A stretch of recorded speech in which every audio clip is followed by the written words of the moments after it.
হাসতে জানি না। যেমন আসসালামু আলাইকুম কে বলেন হুম হুম। এই রাইট উইং মিডিয়া সকলেই কিন্তু একটা নিউজ ফিড করার চেষ্টা করছে যে এই রেজিম চেঞ্জের পেছনে আমেরিকা রয়েছে। আমার জানা মতে এই রেজিম চেঞ্জের পেছনে আমেরিকার কোনো ভূমিকা নেই। এদেশে যেমন একটি ব্যাংকের মধ্যে দাঁড়িয়েছি আমি, এক বাংলাদেশি ভদ্রলোক বিদেশে বলেন এই ভাই আপনার একটু কলমটা দেন তো।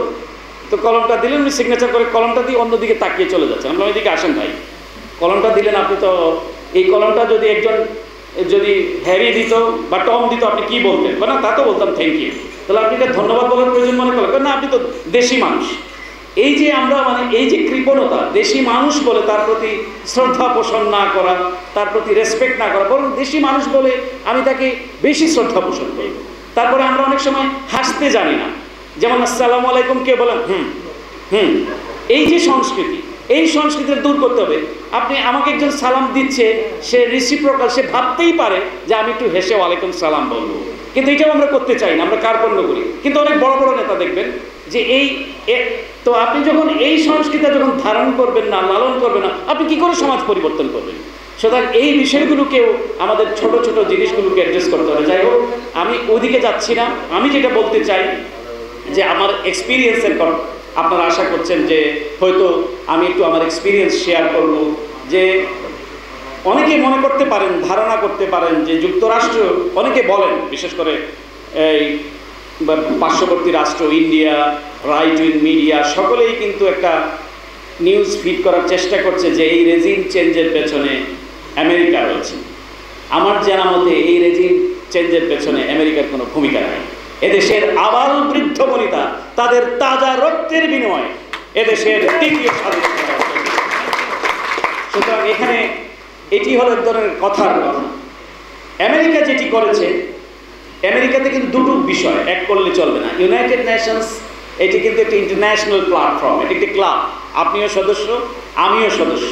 বাংলাদেশের যেমন সমান মর্যাদা, যুক্তরাষ্ট্রের তাই, যদি এখানে সিকিউরিটি কাউন্সিল আছে, ভেটো ক্ষমতা আছে। আর হচ্ছে স্টেট ডিপার্টমেন্ট, সেটি হচ্ছে যুক্তরাষ্ট্রের, তারা পলিসি নির্ধারণ করে। জাতিসংঘ এবং যুক্তরাষ্ট্র আমরা সকলেই জানি আমরা এক করে ফেলছি।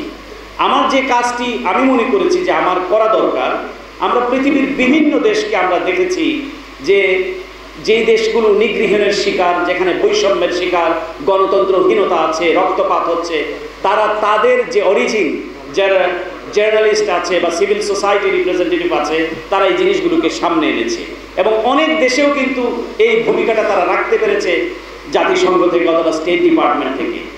তো এই প্রশ্নগুলো রেইজ করার ক্ষেত্রে যেটি হয়েছে, তখন এই ফোকাসটা হয়েছে বাংলাদেশে। কারণ বাংলাদেশে আপনারা দেখেছেন, আমি কিন্তু 2015 সালে থেকে যখন শুরু করি, আমি পেছনে বসে থাকতাম, তীর্থের কাকের মতো হাত উঁচিয়ে থাকতাম, যদি মুখপাত্র আমাকে করুণা করে একটি প্রশ্নের সুযোগ দিই।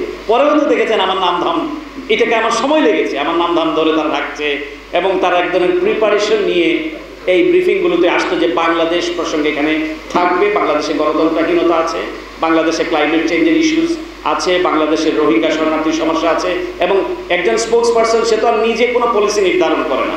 যেমন আমি ম্যাথিউ মিলারকে বলছিলাম যে তোমার নাম তো বাংলাদেশে একটা হাউস হোল্ড নাম হয়ে গিয়েছে, কিন্তু সে তো আর পলিসি নির্ধারণ করে না। সে তার যেটি থাকে, তার পলিসি থেকে যেটি দেয়া হয় সেটি সে বলে। অনেকে হয়তো বলেন যে একই প্রশ্নের এই উত্তর দিকে এক কথা তো বারবার বলছে, কিন্তু এর বাইরে সে যেতে পারবে না, কারণ তার সামনে যেটি আছে সেটিই বলছে।